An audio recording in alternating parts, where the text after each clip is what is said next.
Evening all. Words up here big enough I don't even need to have glasses on to read that. Welcome to our meeting tonight for Candy Regional Water Authority on December 11th, 2023. Now it's 6 p.m. and I'm going to read the roll. Ted Gibbs. Here. Martin Ford. Here. Gary Gilbert. He will not be here. Abigail Mabry. Here. Bertha Ramos. Here. Teresa Shield. Here. Donald Bosworth. Here. Regina Frankie. Here. Randy Schwinn. Here. Brandon Rohan. Here. Mark Gilbert. Here. Mayor Al Suarez. Steve Cooper. Present. We have a new board member tonight who's just sworn in, Mr. Nicholas Sherman, representing GVSUD. Good evening, Nick. Welcome to the board. Dick Sherman. Present. Steve Bonville. Here. James Forcell. Here. Doris Stubing. Here. Mabel Vaughn. Here. Clint Kellis. Here. 3, 5, 6, 7, 8, 9, 10, 12, 13, 14, 15, 17, 18 out of possible 20. That's not bad.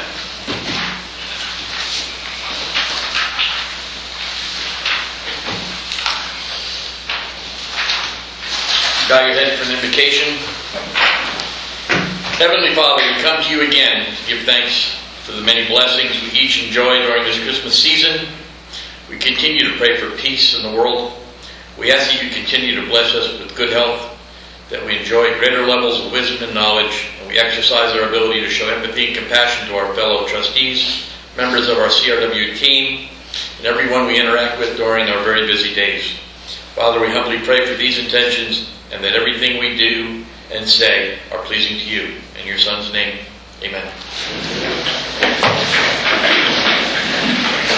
Pledge allegiance. I pledge allegiance to the flag of the United States of America and to the republic for which it stands, one nation, under God, indivisible, with liberty and justice for all. Standing.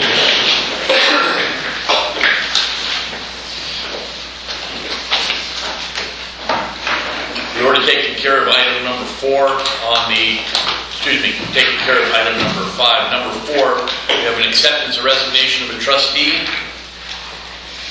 John, you handling that? No.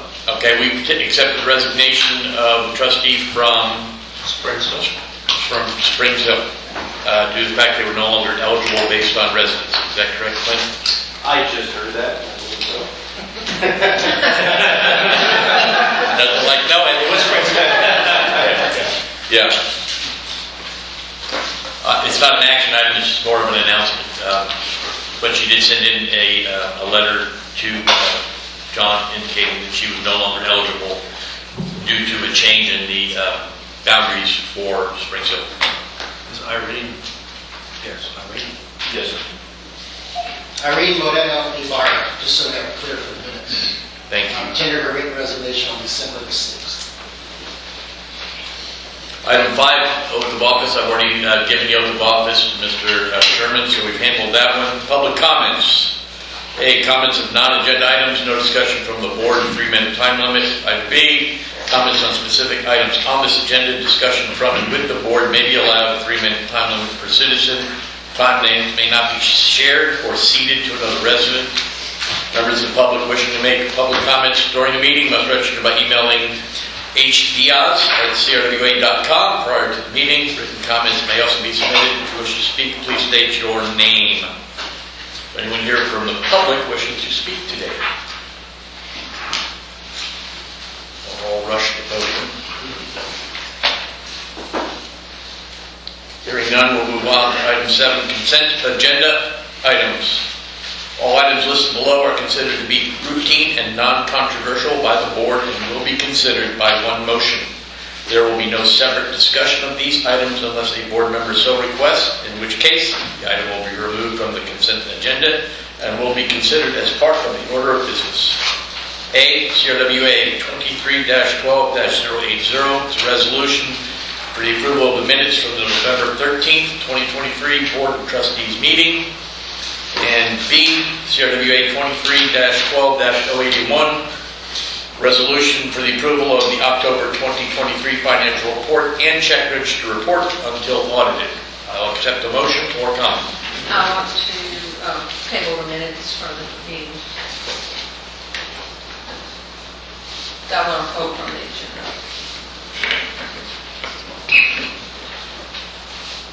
Do I have a second to table the consent agenda? We'll table the consent, we're We're just pulling the minutes. Just, Pulling the minutes. so if you can make that motion to state which of those, the resolution? You want to make corrections and changes to the minutes? We can discuss it if you like. Make a motion to pull the consent. I want to move to pull the minutes on the consent agenda. I'll second. I have a motion and a second. All those in favor say aye. Aye. Those opposed say nay. Hearing none, they have been tabled or pulled. No, they've been pulled for discussion. Pulled for discussion. Okay? So I move item 7B be approved. Second. I have a motion and a second to approve CRWA 2312-081. All those in favor say aye. Aye. Those opposed say nay. I'll abstain, I haven't had an opportunity to review the document. Thank you, sir. No nays, one abstention. Trey, we would move into discussion on item at this point in time, correct? You can, or you can do it under general business. So in other words, it's no longer a consent item, it's just an item of business for the day. You might as well do it now because everybody there in the back. I agree. Let's, ma'am. You have the floor, ma'am. I don't know the purpose of the errata sheet, and I understand that from reading this, there's a lot that was not discussed in the minutes of the meeting. Okay. I don't know where all this comes from. Came from your general manager, and he wanted to make sure that he was able to share and make corrections to the statements that was made there. It's just an errata sheet, so he's adding it to the minutes. It's not revising the minutes. Why didn't he add this why didn't he discuss this at the meeting last time? I can't answer There that was no question. discussion on it, so how can I include it in the minutes if there was no discussion? So it's added as an errata sheet. It doesn't alter the minutes as written. It is additional information available to the board. Well, I won't approve the errata sheet. So I have a question. You stated it's an errata sheet, so it's my understanding, Trey, we operate under Robert's Rules of Order, correct? Yes, our bylaws specifically. Okay. And with regards to the errata sheet, my understanding of the errata sheet is for depositions, for litigation, it's an attorney jargon. It's not for the minutes. And I agree with what Doris said. I mean, clearly you had a general manager who clearly stated what happened, but all of a sudden, after the fact, go ahead and generate this errata sheet basically based on someone's advice. But more importantly, left out stuff in the minutes that are pertinent with regards to what was said and what was stated in the minutes. So to me, that's confusing. It's also my understanding the minutes are a legal binding document. So if we change them, what does that do to us as a board? So you're correct on multiple regards. The errata sheet, as I understand it, is not a supplement to the minutes. It's not part of the minutes. It's an effort by the general manager to correct items that were left out of the record during the meeting. So it would not be part of the official record. It would not be part of the binding document that the minutes are meant to be. It's his effort to put into the record responses that weren't made during the meeting. I don't understand it. This is the first time the regional has done errata sheet. I mean, But they're not part of the minutes. They're not part of the minutes. It's a separate communication. It's not part of the minutes. It's really a report, or it's a document without a home. It's not part of the minutes. And it's a procedural irregularity. I think that there was some concern that was expressed after the meeting that there were some responses that were incomplete. And the general manager was searching for a way to get those into the record, or to bring the additional attention to the additional information to the board's attention, and this was his effort to do that. So should this be read out tonight? So now it is a part of the record, not just a part of our packet? I didn't create the errata sheet, and that's really a matter of preference for John. But I think it's important to understand the minutes are the minutes, and the errata sheet is not part of the minutes. For lack of a better word, it's a report. So that's what I'm saying. Should we have somebody read this or enter this into the record for tonight? Because then it's just a sheet sitting in our packet. Well, it's just a clarification, I think, from the general manager on an answer he had that obviously wasn't a full answer at the board meeting. It's not part of our minutes. It doesn't need to be part of our minutes, so I wouldn't add it to any minutes. No, it's not part of the official, it didn't happen at the meeting. I mean, nobody's going to dispute that the conversation that's reflected in the errata sheet did not occur at the meeting. I think that what happened is the general manager went back and said, well, I think my answers were incomplete, or I think my answers were misleading, and I want to correct the record. And that's what this document is an effort to do. But it shouldn't be read. It wasn't part of the business of the board at the last meeting. In fact, it's really the opposite of that. It's things that weren't said. Right. I understand that. That's what I'm asking. So you said something Should like, it become a part of the meeting for tonight? That's all. Yeah, I'll just, if I may, so again, regarding Robert's Rules of Order, which we operate under, does it allow, I guess, errata sheets? Does it allow stuff like that to be placed in documents before the board when we're discussing stuff? Honestly, it doesn't answer that question one way or the other. The errata sheet, as you indicated, is a bit of a procedural irregularity, but it's not part of the business of the board, and it's certainly not part of the minutes or the record of what transpired at the last board of trustees meeting. Then I ask that it be removed from the document. It serves no purpose. In my eyes, it serves no purpose. Okay, we're off topic. The topic is the minutes. The errata sheet has been established, it's not part of the minutes. So does anybody have issues with the actual minutes themselves? well, that's what I was going to ask. I thought you had said that there was an issue in them. There is issues with regards to the report on Region L. I'm sorry, not Region L, there's actually comments on Region L. With regards to the RFQ for general counsel, I stated why is it taking Mr. Kaufman 6 months to generate an RFQ for counsel, and his response was he was too busy. I'd like the minutes to reflect that. I think the minutes do reflect that, don't they? No, they do not. He stated twice he was too busy. The minutes do not reflect that. Which item is that? It's with regards to the report on the RFQs, there's general counsel, there's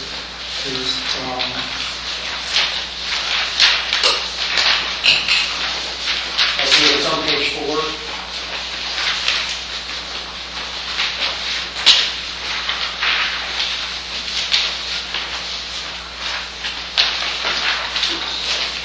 request for qualifications, RFQ for general counsel is completed, reviewed by Tim. I question, why is it taking 6 months to do an RFQ? His response was he was too busy. I asked again, he said he was too busy. I'd like the minutes to reflect that, since this is a legal binding document.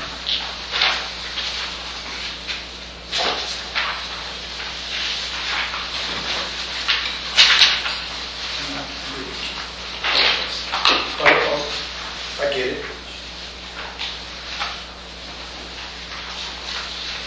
And I have a question also with number 1 of his errata sheet. He said that he couldn't attend the meeting, but Adam Johnford did. Well, why didn't he give a report during the meeting? Again, point of order, we're discussing the minutes right now, not the errata sheet. We can beat the errata sheet to death, Yeah. but not right now. So Mr. Ramos has one proposed correction to the minutes themselves. Does anybody else have any proposed corrections, revisions? I move that we accept the minutes as amended. Second. I have a motion and a second to accept the minutes as amended. All those in favor say aye. Aye. Those opposed say nay. I was saying I was not at the meeting. Understood. Minutes are approved 17 to 0 to 1.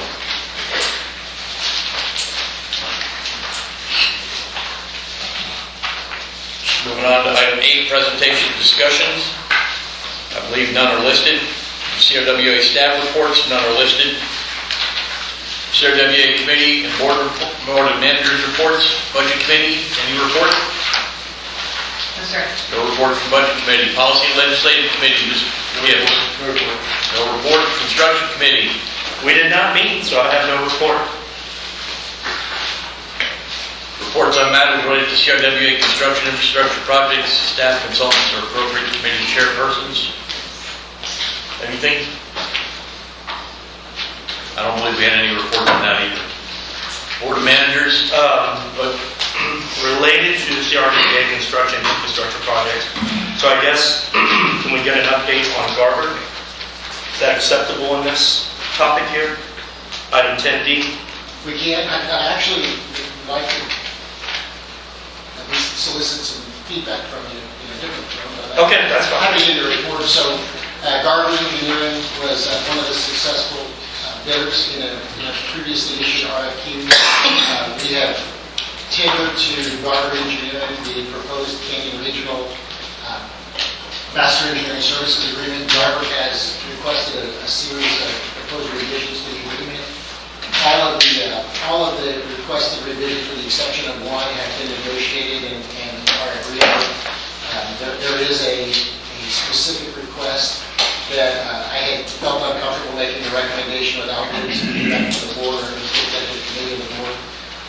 So we're awaiting an answer on that, and it relates to a limitation of liability being built into the contract. And so the request is one that's a fairly common one. It's not patently unreasonable, but it's one that, given the recent experiences of CRWA, I'd like the board to weigh in before we go through the revisions to our standardized documents. And so I want some feedback from the executive committee to get back to Garber on that. Once we cross that final bridge, we'll have a contract ready to go. Thank you.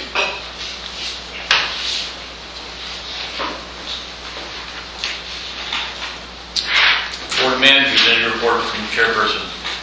4 minutes. 4-minute report. 4-minute report. Real quick. Go. Do I need to get a microphone? Yes, please. Excuse me.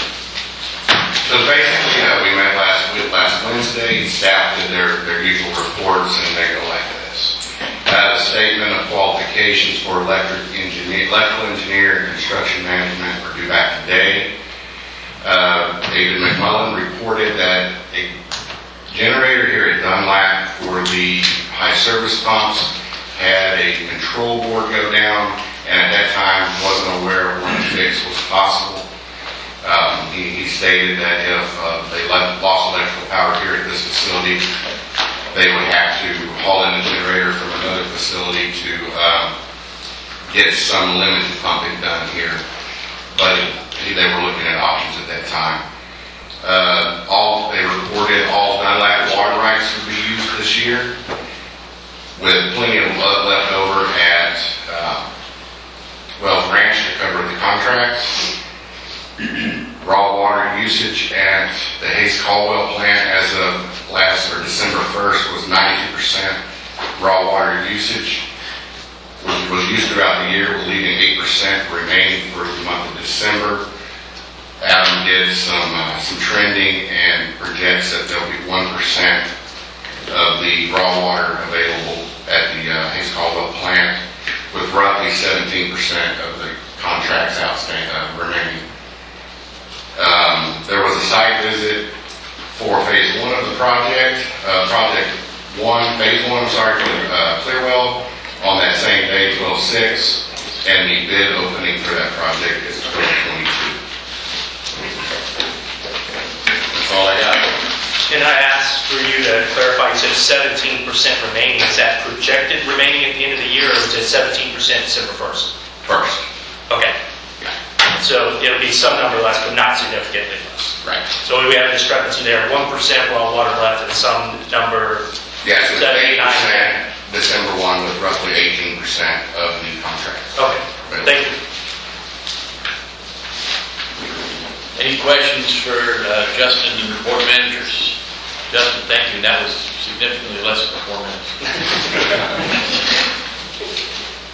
We're going to be here in a December timeline. We're going to keep it moving. I appreciate that.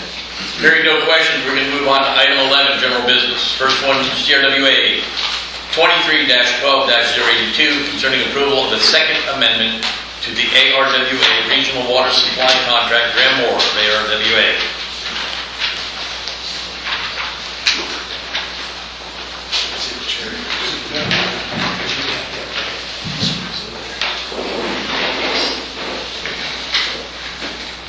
evening, everybody. It's good to be with you again.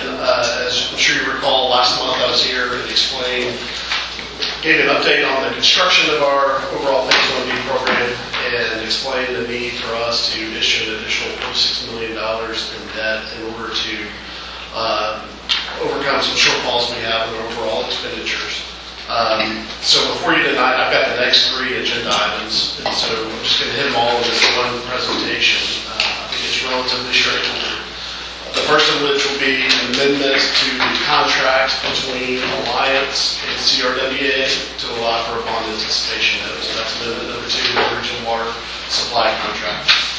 And then in turn, the Regional Water Authority has a contract with 3 special utility districts, Green Valley, Crystal Clear, and County Line for water. And so we need to amend that agreement as well. And so that's amendment number 1 to the agreement. And then finally, we're seeking your approval of a resolution by the Alliance Water Board to approve the bond anticipation notes. So if we go through quickly the next couple of slides. Simply wanted to state what's in the water supply contract amendments. And so as noted, this is amendment number 2 to the agreement. The original contract was entered into in January of 2008. We've had 1 amendment which occurred in October 2009. And the proposed amendment tonight is narrow. It simply adds section 3.15 of the contract that specifically allows ARWA to issue bond anticipation notes as a way to gain financing. This was not previously addressed in the prior contract. We feel like this is necessary in order for us to qualify for to use this in our SWIFT funding application and get it refinanced.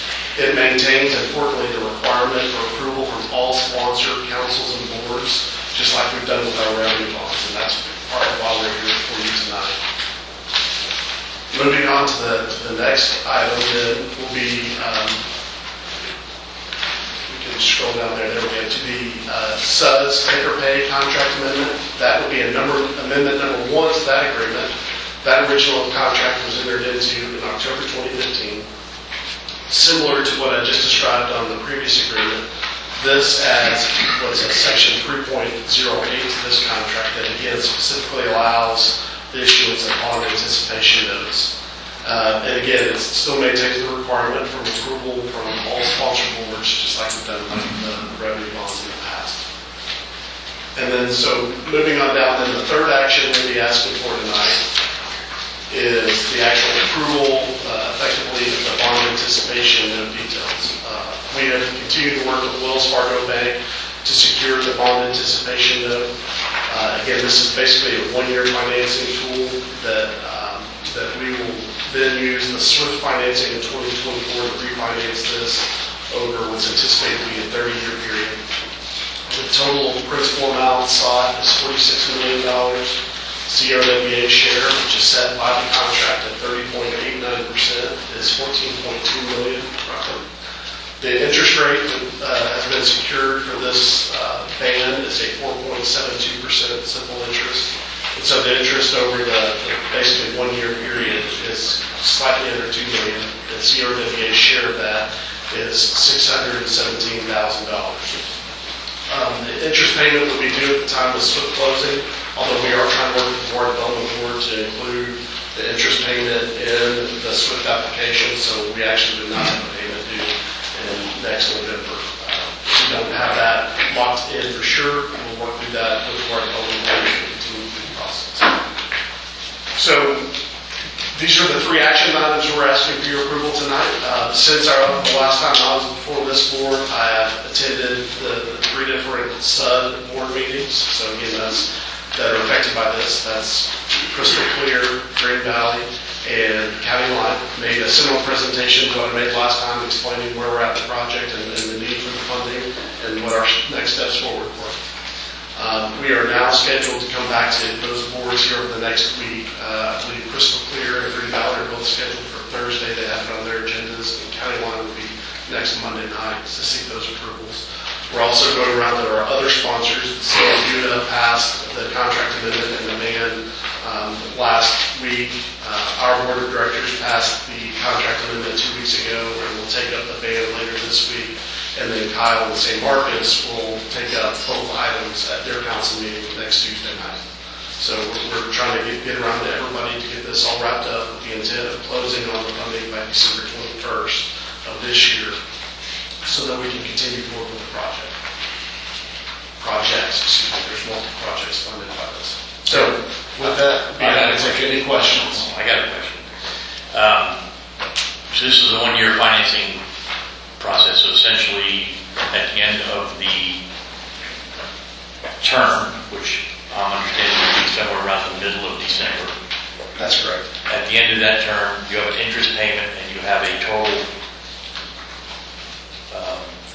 payment for all of the principal.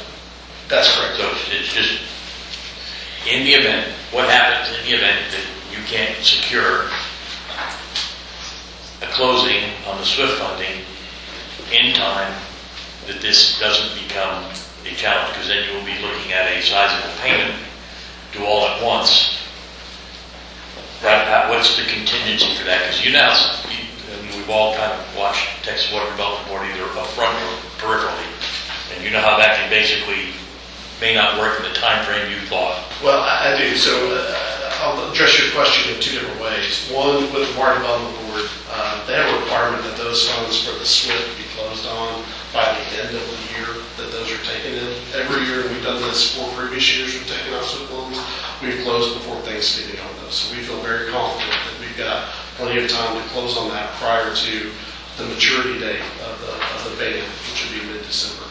If we do have a fallback, though, if by chance, which I don't think is likely, that the SWIFT program were to not be available to us for some reason, then we would go out on the open market and seek financing to extend it out over a 20 or 30-year period. And so we would start that process in the late summer time frame, and we'd have plenty of time to secure that financing so that we wouldn't have the balloon payment due in the December time frame. So again, I don't think that's a likely scenario.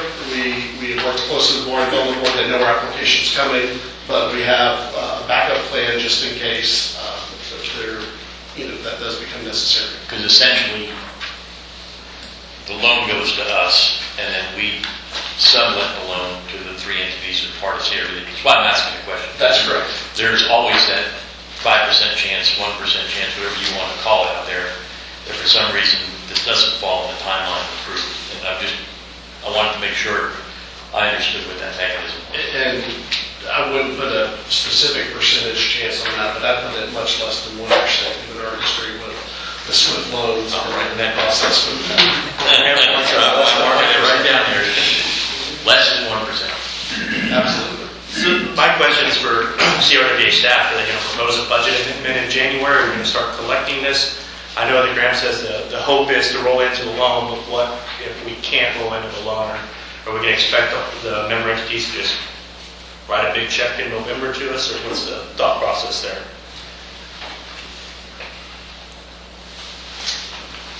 Member entities, how do you say? Yeah, well, I'll say that first of all, we would need to amend our budget in order to have that flow to the commission.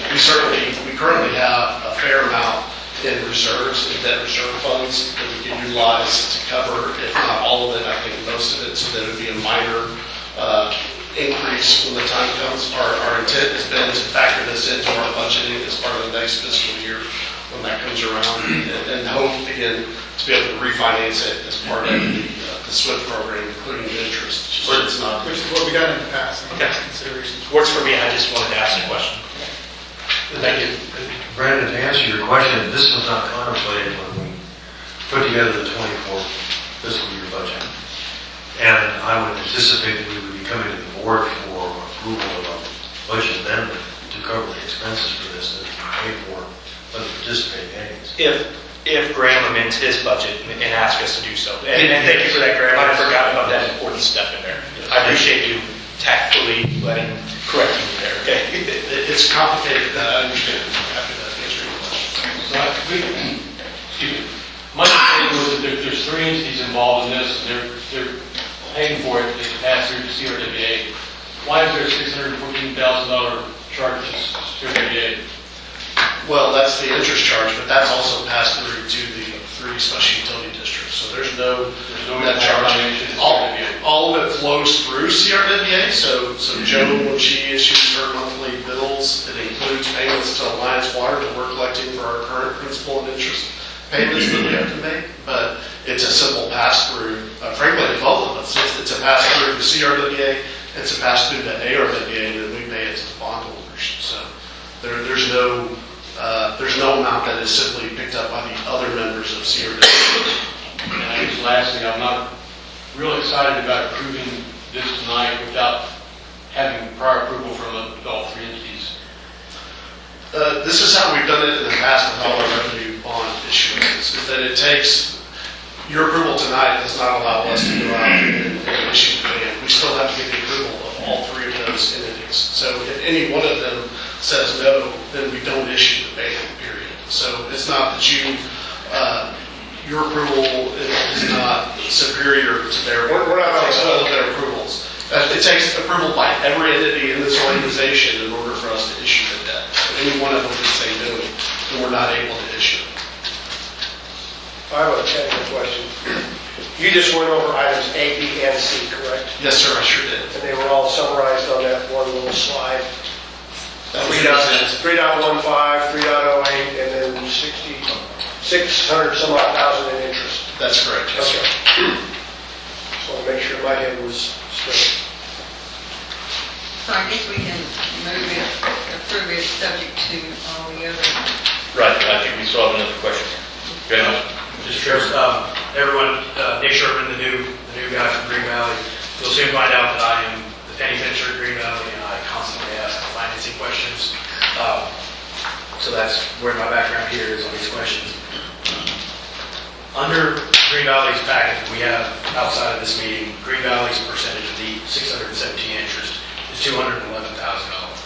And it's my understanding that's for 1 year of interest on this ban. That's correct. My question is, what, similar to Mr. Booth's question, what if in 2024 we don't get the SWIFT funding? What if we don't close on it for whatever reason? And it's my understanding we have backup. What kind of interest rate are we seeing on an open market? Well, it's hard to project what the interest rate will be next year, but our outside financial advisors have estimated a 5% interest rate is what we could expect on an open market type sale of this size. Okay. Whereas with the SWIFT, we're able to achieve much less than that. We are less than 4% typically. And if we simply didn't amend the contract to allow for ban loans and then go out for a ban loan to move forward, we would just wait until 2024 to go for the SWIFT funding? That's right. We would have to wait. It would mean delays in our projects, principally being the Segment C pipeline, which is the leg to the north that includes Water to County line, especially utility district, as well as Kyle and Buda and the other of our sponsors. And part of our risk and part of what our board has considered is that there'd be another year of interest and increased costs that accumulate over the year. So I think the projects would only get more expensive through that time. It's one of the reasons we looked at doing the short-term bridge financing so that we don't have those delays and don't have those increased costs. And then at your last visit to Green Valley, I failed to ask, why weren't we able to get this applied for under the 2023 SWIFT window? So one of the challenges in my view of the SWIFT is that window only opens one time per year, and that's it closes by February 1st of each year. So you have to know well ahead of time that you need the financing.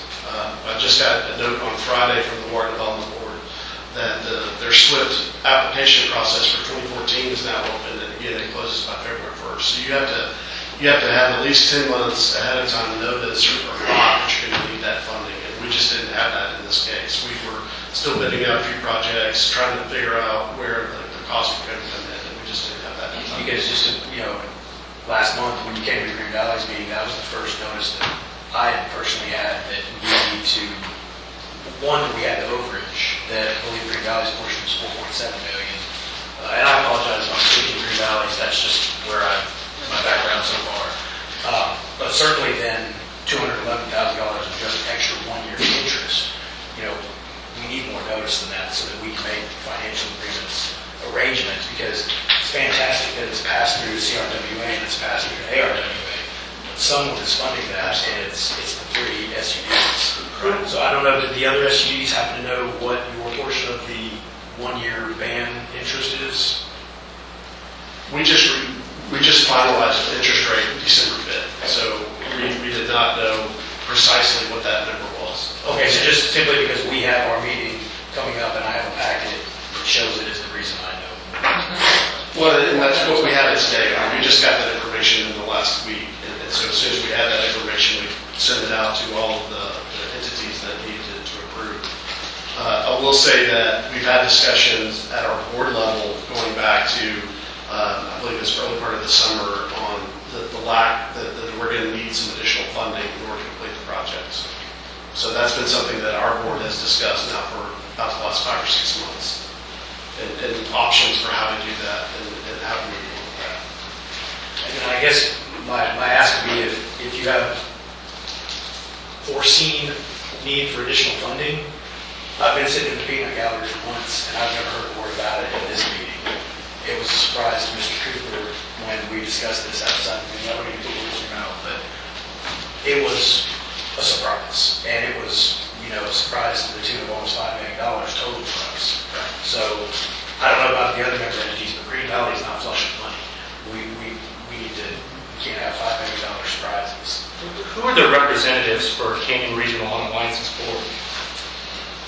We currently have 4. We have Chris Betts, we have Roberto Ramos, we have Pat Allen, and we have Regina Frankie.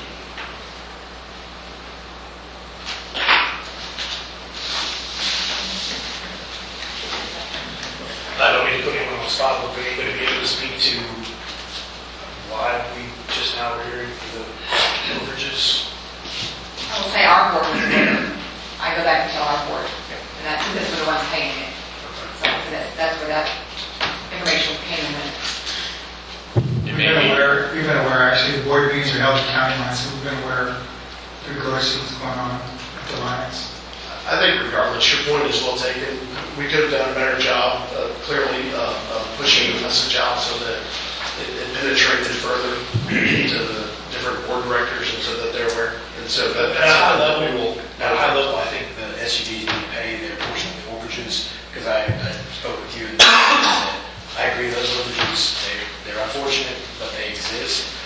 What I'm not terribly comfortable with is 6 figures of extra interest to bridge us till February of '24, so, 5 months. To November of '24 before we. Oh, sorry. That the application closes February 1st of 2024, but you can't actually close on the funds until November of 2024. It's a long process to go through that. Mr. Butler. Mr. President, I'd just like everyone to know that Greg did come to our Crystal Clear's last board meeting, and let's just say that he was less than enthusiastically received when he gave us his message. 2 of us knew the message was coming, but he wasn't, and we should say he was reprimanded, not in jest, but seriously. They were not happy. That being said, they still had a consensus that we were going to go into our December meeting, not a special meeting, a December meeting, which is this Thursday, and take the matter to task. So he's, I think Graham's been very open and honest about this from the last Canyon Regional meeting throughout his conversations with the companies. I don't anticipate it's going to happen again this way. I would say you're kind of hearing what everybody needs to take back to the board of the ARWA. I think a little more transparency and a little more timely explanation probably would have made this a little less painful for those directly involved. And I do have to say that it's important that if you have a representative on that board and they're not coming back, if you have a representative on the ARWA board and you're not coming back to your regular board and keeping them fully informed, you need to look internally as well as externally on that. I'm not blaming anybody. I'm just saying everybody's got a fiduciary duty to make sure they're sharing all the good and bad news, whatever it is. And I think I've got something more to say on that. And I don't know if this is exactly the correct moment to educate myself, but the members that you listed are appointed by this body? That's correct. I do want to just tacking on. I went back last 3 months to the project reports. They're given every month here at this meeting. and not once. Is there any indication of risk, of financial concern, or anything else? So I know this is just piling on, but that's got to stop. Talking about the monthly reports? Yes. 4 months, including last week's, or last month's. Looking for a motion, Mr. Chair. I am ready for a motion at this point in time. Approve CRWA 23-12-082. Second. You said 82, correct? 82, yes. And just so everybody knows, the item that you're voting on is on page 99 of your packet. There's page numbers on the bottom left-hand corner, so this first item is on page 99. I have a motion on 11A, which is CRWA 23-12-082. Do I have a second to that motion? I second it. Thank you very much. I have a motion and a second. All those in favor say aye. Aye. All those opposed say nay. Nay.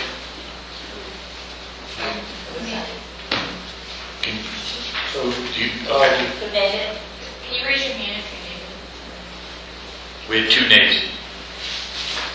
That means it would pass 16-2 without any abstentions. Moving on to CRWA 23-12-083. We've already got the report. Yeah, Mr. President, I'd like to make a motion to approve CRWA 23-12-083. I have a motion to approve that resolution. Do I have a second? I'll second that one as well. Motion and a second on CRWA 23-12-083. All those in favor say aye. Aye. All those opposed say nay. Nay. We have 2 nays. 16 ayes. That's a lot of ayes. And Mr. President, I'd like to make a motion to approve CRWA 23-12-084. I have a motion to approve CRWA 23-12-084. Do I have a second? I'll second. I have a motion and a second. All those in favor say aye. Aye. Those opposed say nay. Nay. 2 nays. 16 ayes. Thank you very much, Graham. Thank you very much. And I'm just quite sure you'll keep us informed as this moves forward. Absolutely. Moving on to item D, CRWA 23-12-085, concerning the formulation of a policy for managing raw water supplies with this tubing. I'm going to refer this to our general manager, Justin.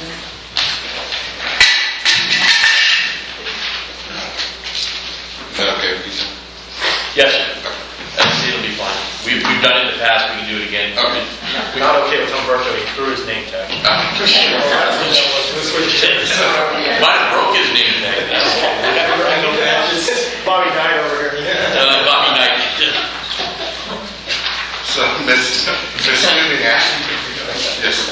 So Ms. Stubing asked for this item to address what I was mentioning at the Board of Managers update, is that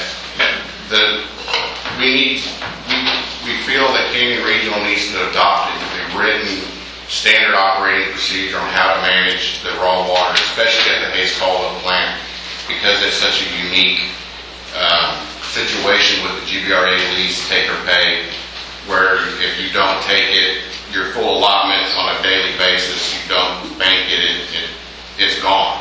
So there needs to be a written standard policy to manage that source and how those work.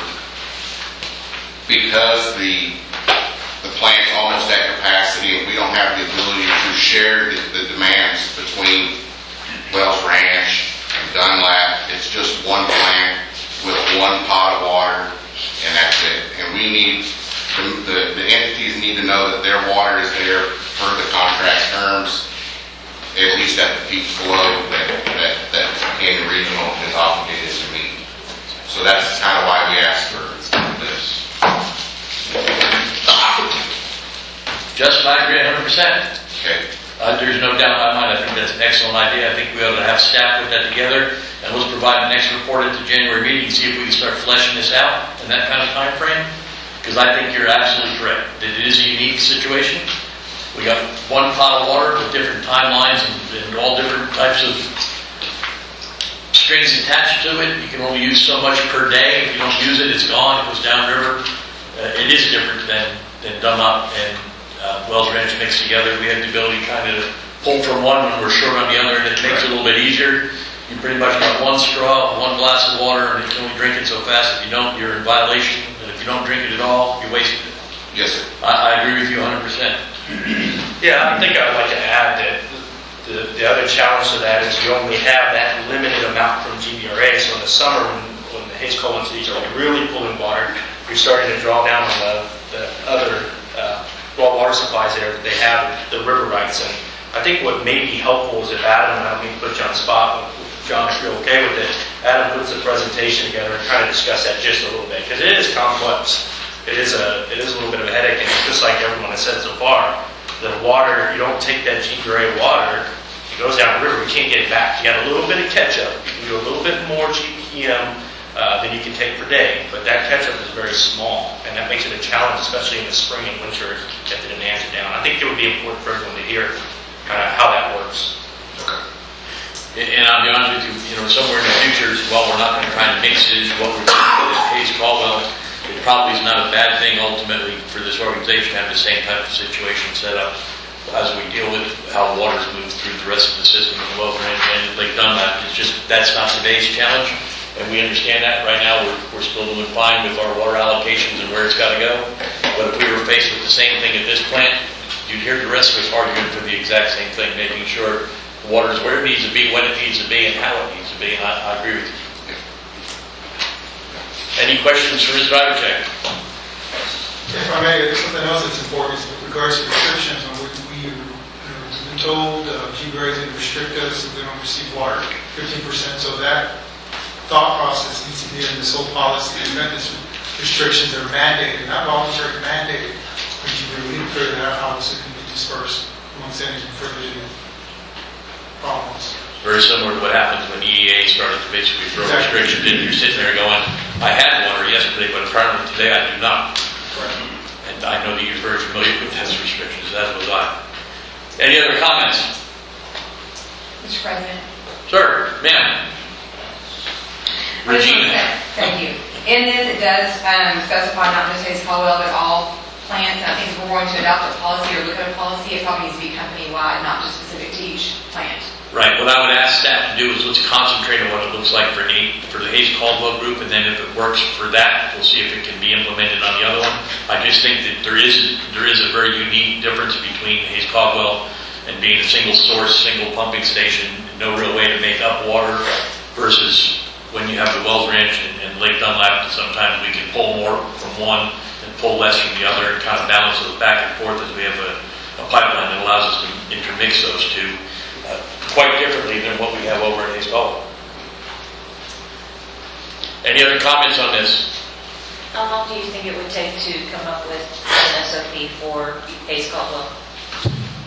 I think we can give staff till the meeting in January. It's going to come up pretty darn fast because we have the holidays and it's on January 8th, so it's going to happen quick. We might get an initial report then and maybe target having it in place by February. Okay. Anybody? I don't know. I don't know. I'm not staff. I'm getting a thumbs up over there. And then, Mr. Chair, I'd like to make a motion to approve CRWA 23-12-085, specifically for the Hays Caldwell project with a timeline of our meeting in February. I have a motion on 23-12-085, setting a timeline that we'd like to have a policy in place for the February meeting.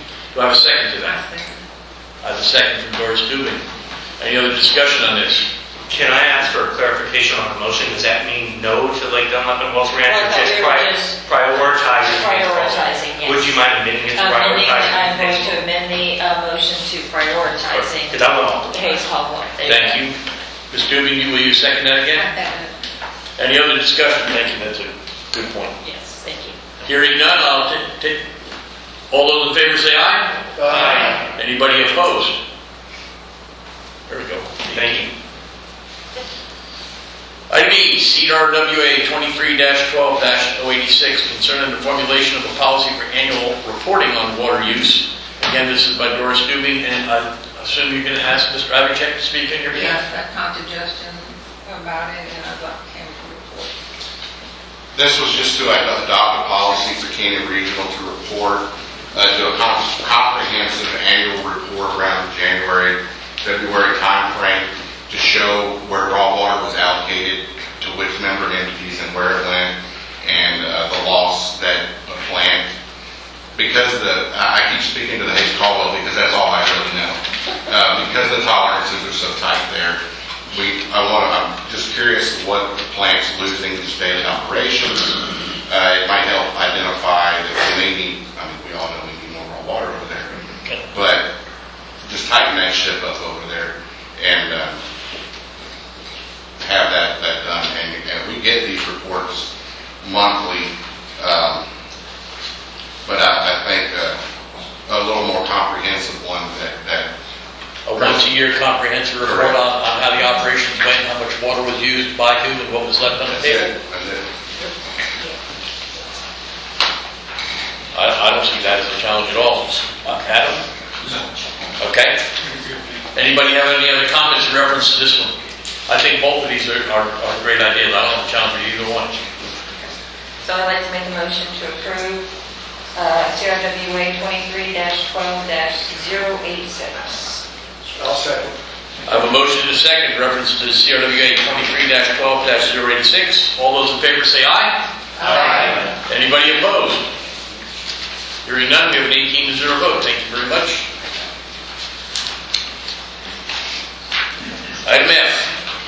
Mr. President, before we consider item F, I'd like to call for a 5-minute recess so I can consult with my fellow trustee.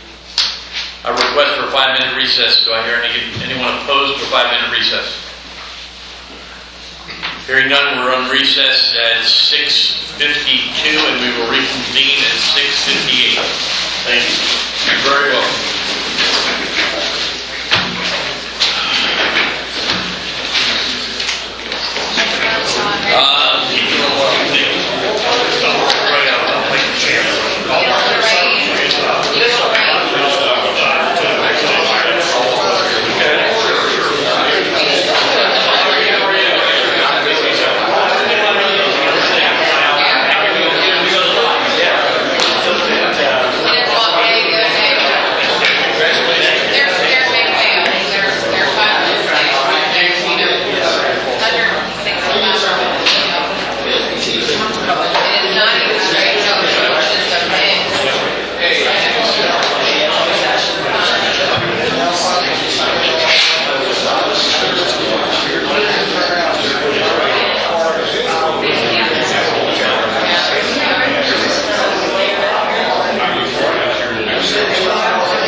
was a kid, grew up, I used to go to Ranger game all the time. 1 minute, 1 minute.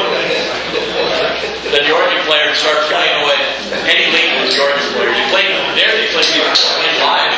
Hey, Roberta, For years. don't get your face. But I think Square Garden, how many years was a live organ player who was playing? It wasn't no, they had a big electronic organ, but it sat up right above the vault. We just sat about 6 rows in front of him. Behind the most of the vault. Right above the glass stage that they had shot. Weird industrial. Puck was coming, you better be ready.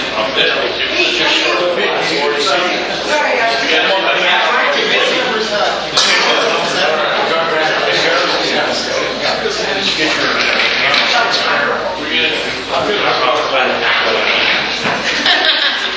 Clock's running, I want to go home. The game's about to start. Which one? Dolphins. Oh. Hey, I'm from Miami, okay?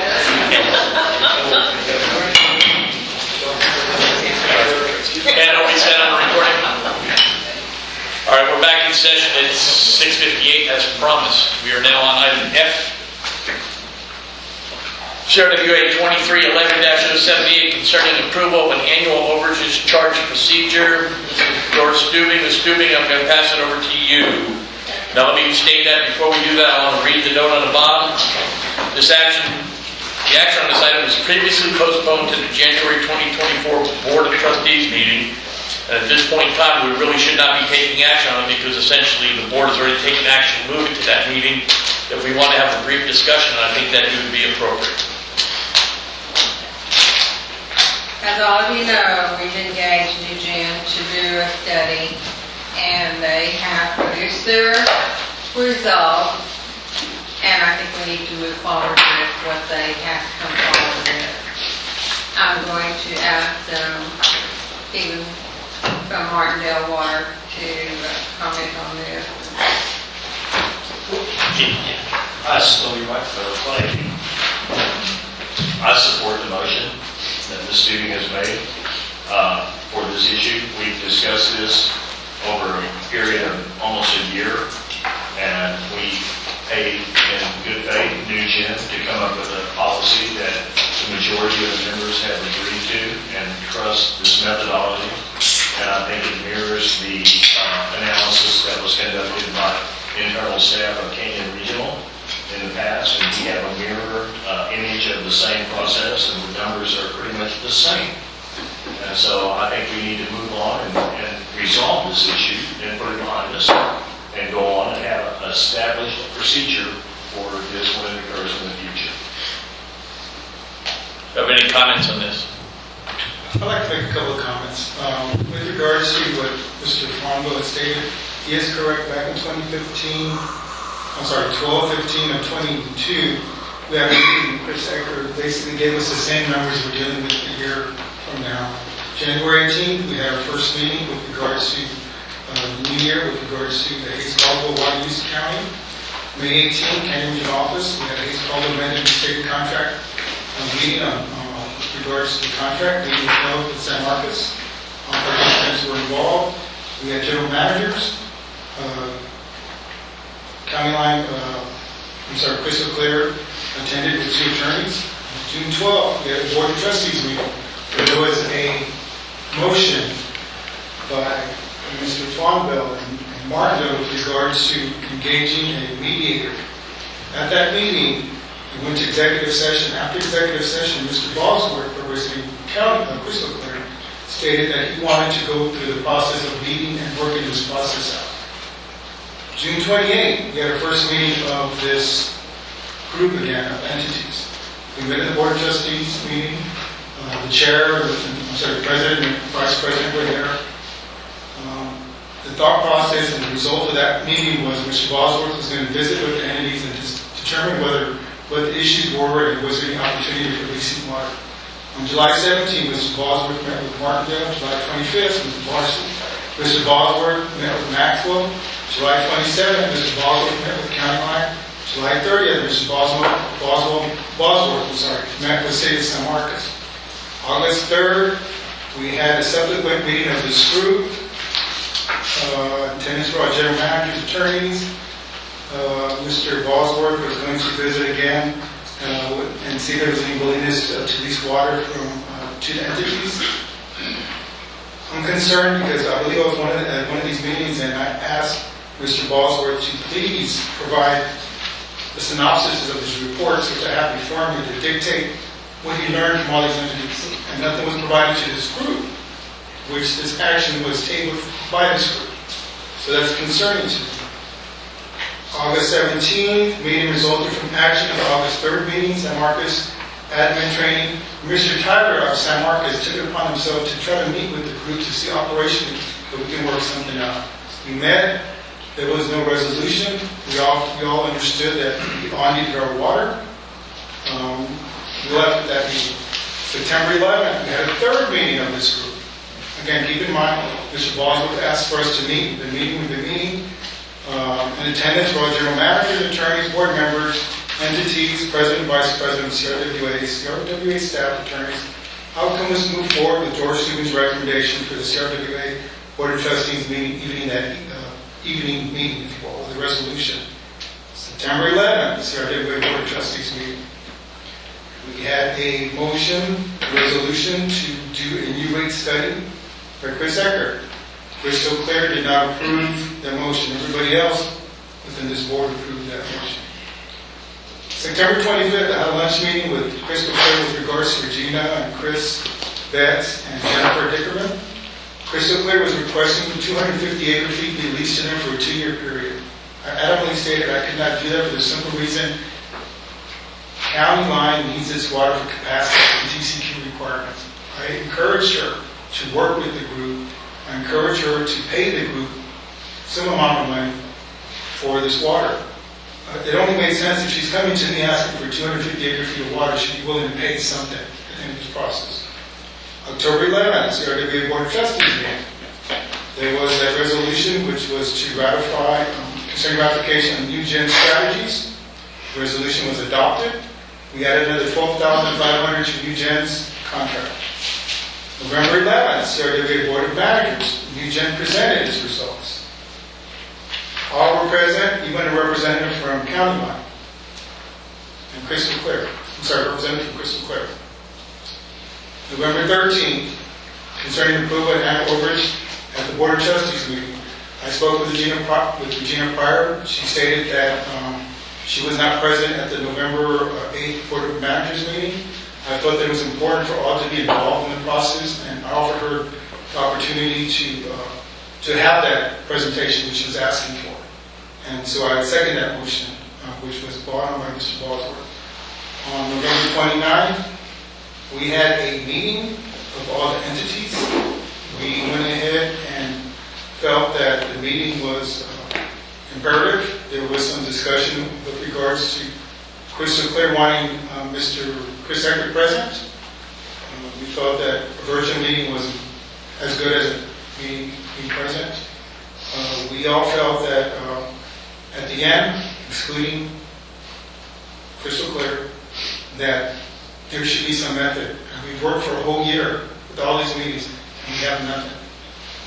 And so it's unfortunate that the motion was seconded by me, and I apologize to all involved that I did not hear that it was going to be pushed back to January. But I just wanted to recap that we've been working on this for a whole year, beginning on 12, 15, and 22, and we're now here in December. And it's the same numbers, same method. All we're asking for is, again, what's due to the entities. We've been working on for a year. There's overages occurring. There's overages also occurring in Lake Delma. This problem is happening in East Caldwell. It's going to happen in Lake Delma. It's going to happen. And so, going back to what I always state with regards to Game of Thrones, winter is coming. That is going to happen over here. And we need to deal with it. And I believe we've met with intention, and we've been part of those meetings, with the intention of trying to bring a resolution to this. And there is no resolution yet. And it's unfortunate because the majority of that water that's being used is county lines water. It's county line. We cannot get our water because there's no pipe. And there's other issues. But again, I would ask, and I know we're in Robert's Rule of Order, I would ask that there be some consideration today to get this method approved, which has been vetted for a whole year. It's not a surprise to Crystal Clear. You know, they've known about it for 2 years. It's just unfortunate that this has brought strain to the relationships we have. And all we're asking for is compensation. But that's all I'm going to say about that. And again, I apologize for seconding the motion publicly because I shouldn't have done that. I should have listened. But I wanted to give the opportunity to crystal clear to hear the presentation. Anybody else have any comments they'd like to add to this? I do. I would actually like to hear from CRWA's legal counsel as to, the requested action of this court. Are we allowed to do this under the contract terms? Should we have that discussion in open session? An executive session item? There should be an executive session. I want to make sure I'm clear that I understand the question. Are you asking about whether or not we have the legal ability to proceed with this item tonight? Because the answer on that is that we do not. Okay, that was my question is, does this violate the contract if we take action on this? So if we It doesn't violate the contract. What happened at the last meeting is there was a motion, what was called a motion to table. Okay. It was in reality a motion to postpone to a date certain. Right. That motion specifically said, motion to postpone consideration until January. That motion was seconded. The second was withdrawn so that we could have discussion. Then the second was replaced, and then there was a vote that carried to table the item until January. So we cannot consider this item, we can't take action on this item tonight. We cannot act on it tonight. We can't act on it tonight. I don't disagree with the word Gotcha. that has been said about the urgency of this. I think that there's been an accurate rendition, at least as to the chronology of how long we've been dealing with the issue. I've been in a lot of those meetings. This is a very important issue. But it's not so important that we violate the law by taking action on it tonight when we cannot. Can we plan on an executive session at the January meeting? If we're going to have to delay action until January, can we have an executive session to agree by Mr. Wilson as board? Yes. And so it's appropriate to leave this item on the agenda for January and to take action at that time. We can add an executive session to the agenda, providing for a briefing before you take that action if that's the request. That's certainly. Yes, please. Yes. That could be structured that way, yes, sir. Thank you, sir. I'd like to do that also. Okay, so Question, Trey, is it pertinent to, or is it allowable to make a motion to postpone items for more than the next? Can you skip board meetings or trustee meetings? Yes, there's not in Robert's rules, there's not a limitation on how long you can postpone. In fact, there's a specific mechanism to postpone indefinitely. And honestly, I can't recall whether the request to postpone in January was fortuitous because we normally don't have a meeting in December, or whether it was strategic. But either way, I've listened to the recording 3 times, and clearly the motion is a request to postpone consideration until January. That was seconded, and that was voted on. Thank you. My recollection is that was done just in case this meeting didn't happen, we were covered. Just my recollection. anyone else have any comments in relation to this? I'll hold my comment to the January executive session. Thank you. Noted, we will have this on the next agenda as was voted on in November. Noted, we will have this set up so we can go into an executive session specifically on this in advance of taking action on this item so the Board of Trustees can receive a briefing from the council. We've had multiple board members request that, so there's no reason to go any further. That's what we'll do. Trey, I see you're already penning that up, so I think we're good, right? Yes, sir. Any other questions, comments on this one? We're just asking CRWA to help us get this issue resolved. We really need it. I think we're going to have a very vigorous discussion on this in January. I appreciate it very much. Very vigorous. Hearing no other comments, we're going to move to item 12, Executive Session, Board of Trustees. Flip this over so I can read it better. Board of Trustees will meet in closed session, discuss following items pursuant to Chapter 551 of the Texas Government Code, including where appropriate, Sections 551071 072, 074, 076, 086, 089, and 418.183, subset F of the Texas Government Code. A, in accordance with Section 551074, Texas Government Code, the board will meet in closed session to deliberate the employment evaluation duties of general manager of the authority, requested by Humberto Ramos. B, in accordance with Section 551074A, Texas Government Code, the board will meet in closed session to deliberate the employment, and duties of a potential successor to the position of general manager of the authority and the formulation of a succession plan for such a position. I'm going to move us into executive session. I'm going to take a break here at this point in time. I've been asked to sign the documents for ARWA real quickly, so I'm going to sign those documents and I'm going to come back and we'll start the executive session. So we're on a break for about 5 minutes. It is 7:13 p.m. All right, 8:29 p.m. It is item 13. We're returning to open session. Board may consider deliberating to take action on items discussed in executive session, including discussing potential adoption of the following resolution. A, consider discussing and possibly take action accepting the general manager's early retirement effective January 12, 2024. I'll take a motion. So moved. Second. I have a motion second in reference to item 13. All those in favor say aye. Aye. Anyone opposed? Hearing none, that resolution passes. Or that action item passes, excuse me, not a resolution, that action. Item 14, future board member agenda items. Anybody have anything for the next board? You don't have to have it this evening for our new board member. It takes 2 board members to put something on the agenda. You can always ask Mr. Cooper if he'd agree to put something on the agenda. You can just send it over to staff. We'll take one now. Did we adopt that? Darn. Never mind, it takes just 1. So we got 078 is going to be on there. Yes. Yes, we'll be bringing back the one of the 078 that's already on here. We'll bring that back. James? I'll be unable to attend on the 8th. Maybe the only person that affects. I think the 8th is, or January is going to be important. If that date could be shifted to, I'm just.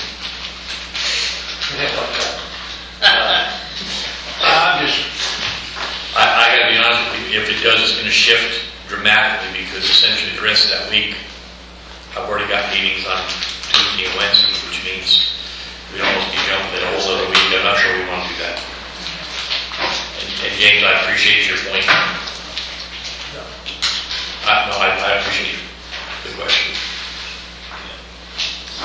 Anybody else on item 14 have any future agenda items? As I was corrected by our illustrious chairman of the policy committee, it only takes 1. You always can call in to the general manager's office and ask for an item to be placed on the agenda as part of the executive committee agenda review. We go over those. If there's any questions or concerns, we would contact you in reference to what you wanted on there in case we didn't understand it clearly or ask for direction. We've done that in the past. We want clarification on what someone was asking for to be on the agenda. We've done that in the past. But other than that, hearing none, I will happily move on to item 15. Motion to adjourn.